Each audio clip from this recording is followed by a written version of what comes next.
Well, good afternoon. How are you guys? Good. When I was coming in, we were kind of cutting up with some of the ladies out front, and I said, I'm going to be nice to the ladies that keep me fed. Oh, it is an honor to be with you guys. And Georgia has a really good reason to be proud of its school nutrition program, and we're going to talk about that just for a minute or two. 17 of Georgia's schools were chosen as healthy schools by the Alliance for a Healthier Generation. And you can see those listed. We'll scroll through there. To earn this award, these schools revamped their food service and physical activity programs to meet or exceed stringent standards set by the Alliance for a Healthier Generation school program. Georgia had 4 silver and 13 bronze schools to win this national award. Would you please give these schools and their systems a round of applause?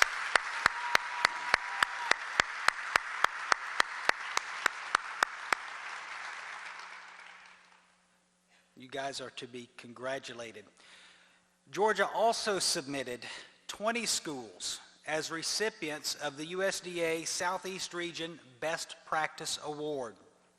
Congratulations to these schools for setting the pace of excellence in their day-to-day operation of their school nutrition programs. Would you give them a round of applause, please?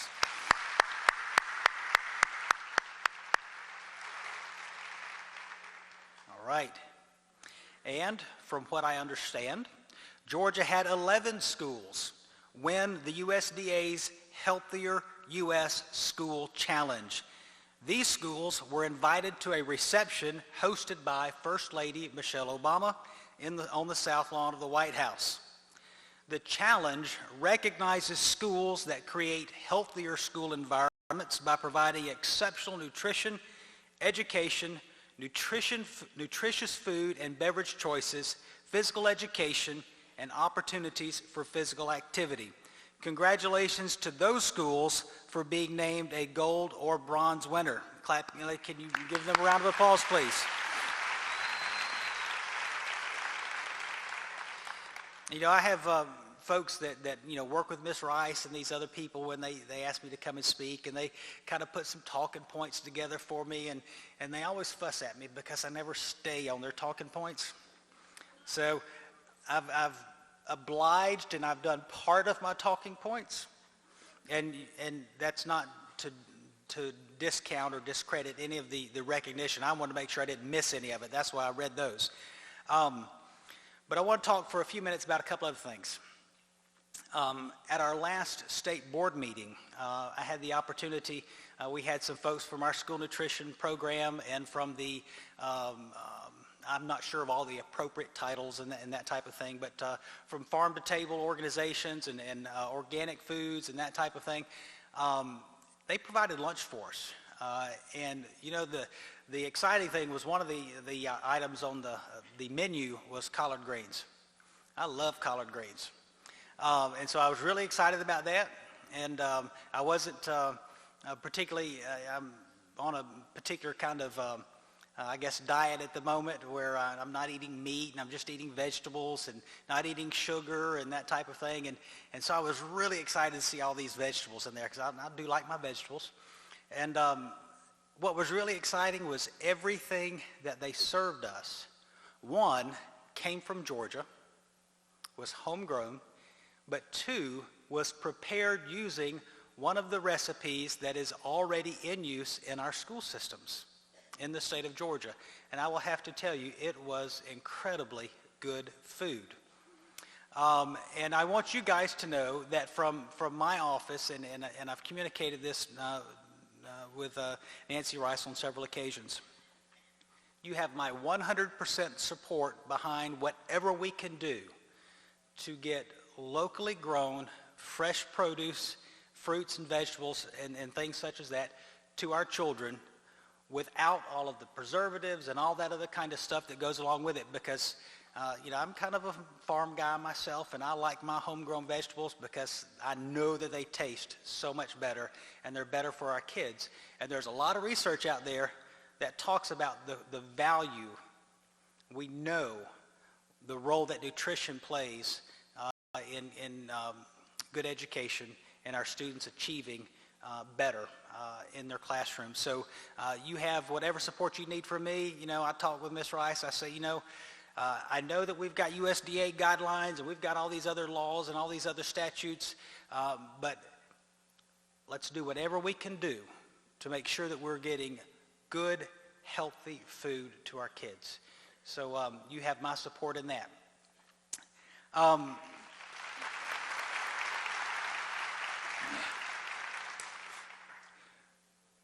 Now, we're also here, or I'm here, for another reason.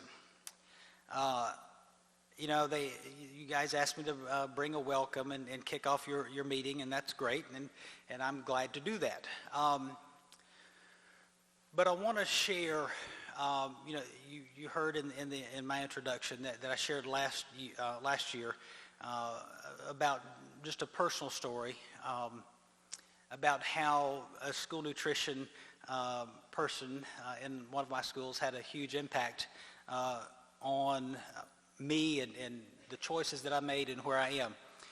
And I want to talk about that a little bit more today, and we are going to honor that person today. One of the first things that I did when I came into office was I told my staff, we have an awards and recognition staff, I said, I want to create 2 awards, and there'll be like this Superintendent's Award. The teaching profession and education as a profession, and that includes you guys, you're part of that, is, probably a lot of our unsung heroes. Things are really tough right now economically with budget cuts, and I know you guys feel that with reduced hours and all the health insurance and all those issues that are coming down. I understand that. I don't think any of us got into the business because it pays well. We got into the business because we felt like we could influence children and the choices that they make. And for me, there were 2 particular people.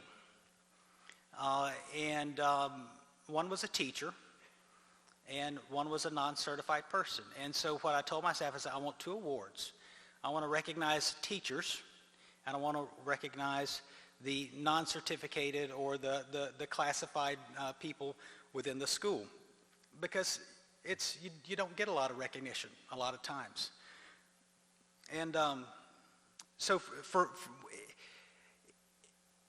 and what I want these awards to be is for it to be an opportunity for adults to nominate teachers or classified folks, school nutrition, secretary, custodial, who had an impact on their lives when they were in school, that helped them make the choices that led to their success.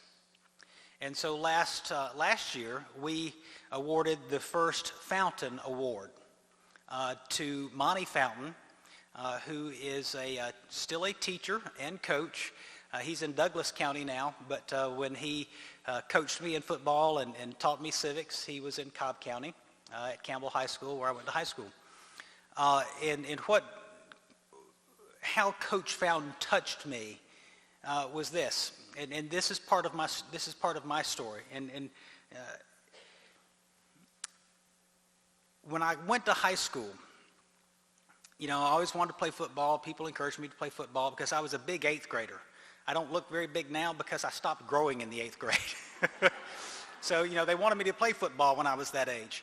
And so I went out for football in the 9th grade. It was a big high school, so you had a freshman team and a JV team and a varsity team, but you all practiced together. Well, the freshman coach, he did a lot of screaming and a lot of cussing at the kids. And, I did that for 2 days. And I said, you know what? I get all this I need at home. I come to school to get away from this. And I quit because I was not going to, I didn't have to subject myself to that at school. I came to school to get away from that. And so the next year was 10th grade, and it was JV, different coach, and the coach happened to be Coach Fountain. And so I went back out for football, and I actually stayed. And what I learned from Coach Fountain is he saw potential. He saw that I had the ability to do something that I didn't know that I had the ability to do. And I saw a man that could encourage young people and lead young people without cussing at them, without degrading them or berating them or making them feel badly about themselves. And that stuck with me. You know, I didn't do a whole lot of playing in games that year as a sophomore because I'd never played football before. But he encouraged me to stick with it, and he kept encouraging me all along the way so that by my senior year, I was starting on the varsity football team. Achieved something that I never thought I could ever do. I never planned on making football a career or anything like that, but it was just, quite frankly, I was a really good kid in school, and I didn't ever misbehave, but I really got mad sometimes. And football was a good excuse to hit people and not get in trouble. So I enjoyed football. So the Fountain Award was created to recognize teachers, for adults, to recognize teachers who had an impact on their lives, a significant impact. The other award is we're here to award today. And this award is named in honor of Condyce Phillips. It is the Phillips Award. Miss Phillips, I don't know that I will ever be able to call her Condyce by her first name. She'll always be Miss Phillips. She saw potential as well. At a much younger age for me, at a very, very difficult time in my life. I think when I got to middle school, that was kind of at the beginning of the whole middle school concept and the open classrooms and all that kind of stuff that we did in the 70s, you know. And as long as I can remember, my dad was a pretty bad alcoholic. I've got 4 older brothers, and who knows, maybe 5 boys that are less than 7 years apart could drive anybody to drink. But it was, things at home were not good, and when he got really out there, he was abusive to my mom, and things at home were not always good. And school, to me, became the place where I could go and get away from that, and I could be safe, and I could enjoy, being a kid, because when I was at home, there was not a lot of time for that. But when I came to middle school, my dad had just disappeared. Nobody knew where he was, and he had been gone for a while, and Mom was working, and my oldest brother was lying about his age so he could work and kind of take care of things, and we didn't always have a lot, and I was telling Miss Phillips today, and she didn't know all this stuff, or maybe she did, and I never knew she knew it. But there were times where, we might have had popcorn for breakfast because that was all that we had, or we might have had French fries for supper because potatoes were the only thing that we had. But I still liked to go to school because I knew that what I was growing up in, I did not want to repeat as an adult. That when I was married and when I had children, I wanted better. And the only way I knew to do that was school. I've got to go to college. I don't know how to, nobody in my family had ever been to college. That was kind of a foreign thing. But I knew that was just going to be it. I had to do better. And so the only way that was going to happen was to get scholarships. The only way that was going to happen was to do well in school and to learn. So I've always called education the great equalizer, because it didn't matter when I went to Griffin Middle School or to Campbell High School that my dad had been drunk the night before, that he had been arrested, or none of that mattered, because when I walked through the doors of that school, I had the exact same opportunity as every other child to take what was being given to me and to do something with it. So, middle school was a tough time, And when I got to middle school, they put me in one of these little special groups, in the with the counselors, for divorced children. Well, my parents weren't divorced, and we just didn't know where Dad was. And that was back in the day. We didn't have all the technology. We didn't have computers that we have now. And so your lunches, you either paid cash for them or you got lunch tickets. And when you, at our school, when you came in on Monday, you got your tickets on Monday, and you got them there in the lobby when you came in. And there were two lines. There was a line if you paid cash for your tickets, and there was a line if you had reduced or free tickets. And that was kind of tough because the kids made fun of you, because they knew you were poor, and you might be wearing the same shirt that you had worn, 2 or 3 days that week. But Miss Phillips noticed that bothered me. In fact, I quit getting my tickets. I started working when I was 9 years old, so I wouldn't have to get free lunch tickets, so I could pay for my lunch. And Miss Phillips came to me, pulled me out of class, and told me that she had noticed that bothered me, and that I didn't ever have to do that again. If I would just come to her office every Monday morning, she'd take care of me. And she did. And that meant a lot to me because she cared. It's not just teachers. It's not just the classroom teacher that can impact a child. We're all teachers. We're all teaching children. Children are watching you. Author Daniel Taylor once said that freedom is useless unless we exercise it as characters making choices. And he goes on to talk about, the fact that because we're dynamic characters, we're all writing stories. Each and every one of us is writing our own story. Our life is a storybook. And because we're dynamic characters and not puppets, we can choose to change our stories. And he says, that we're co-authors. We have others that help us write our stories. Each and every one of you, with each and every child that's in your school that comes through your cafeteria, you're helping them write a story. You're adding lines. You're adding chapters. Condyce Phillips added chapters to my story. Even after I left middle school, I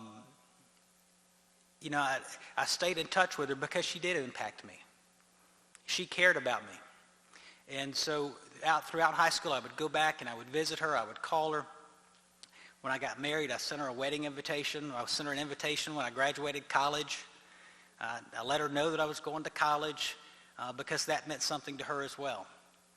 And so about 2 weeks before I got married, she calls. And I wasn't working when I got married. I didn't have a job. I'd actually been out of college for 2 years. I was working as a publications consultant for a yearbook company. I was teaching journalism to high school kids in summer camps for journalism, and realized I wanted to teach full time, so I quit that job and went back to school and did student teaching and all that stuff. And so it was that summer, and I was getting married, and I didn't have a job yet. So I had a credit card, and the honeymoon was just going to go on the credit card. And so Miss Phillips had called about 2 weeks before we got married, and she wanted to know if we had plans for our honeymoon. And I said, yeah, we're going to go to Charleston. And she said, okay, well, if you're interested, my husband and I, we have a condo on the beach in Fort Walton, and you're welcome to it. I was like, wow. And so we actually wound up going and staying at the condo with at the Phillips. And I don't know if she knew that I didn't have a job, but somehow she knew something. And that meant a lot to me, even as an adult, that she would call and make that offer. But it wasn't just that. We get down there, and we didn't know it, but they were down there too. Their unit was big enough, and they had, one unit here and one unit here. They were there, and they had stocked the refrigerator with food. She had left a card on the table with cash in it as a wedding gift. And that was just really, really touching. That, they took us out. I told her today, for this little kid from Smyrna that had never left town until he went to college, basically. They took us out on their boat, and we went across the bay, and we had lunch on the docks at some restaurant, and that was just a foreign concept to me. But so even throughout our adult lives, we have remained friends. She invited me to her retirement party, and I went, and that was a wonderful time. We've shared a lot of things, and I just wanted her to know what an impact that she had on the choices that I made. And so this award was created in honor of Miss Phillips, and it will be given from here on out. It will be awarded 4 times a year. If any of you, and this is for adults, you can go onto our DOE website to our recognitions program, download the application, and any one of you can nominate someone as a Phillips Award recipient or a Fountain Award recipient if they're a teacher that has made a significant impact on you and the choices you made. So, without further ado, Ms. Phillips, if you wouldn't mind coming up here, I would like to present you with the first ever Phillips Award.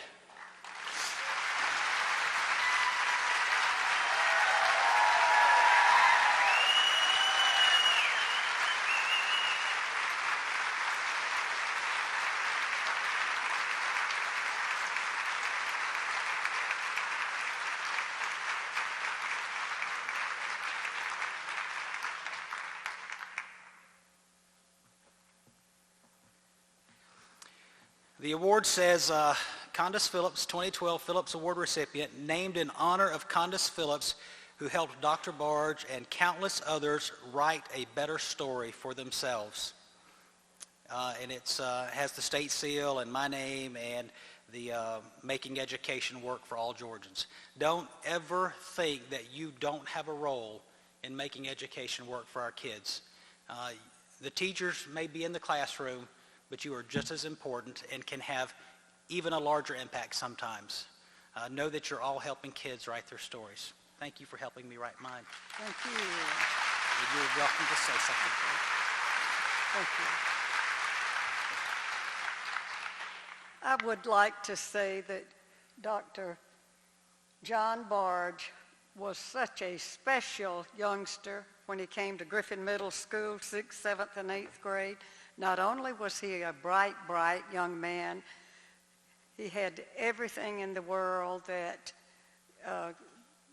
you could see right away. He was so kind.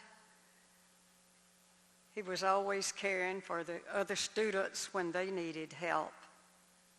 And during the time that I knew John, he was like an adopted grandson.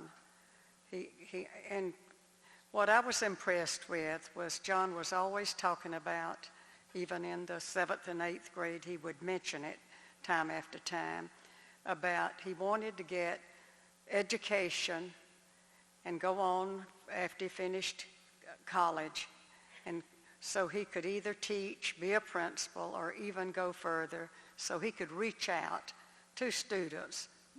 So, he had a goal. He told me many times that was his goal. So he was truly a joy and such a marvelous young man now. And I just appreciate this award more than I can say. Thank you, John.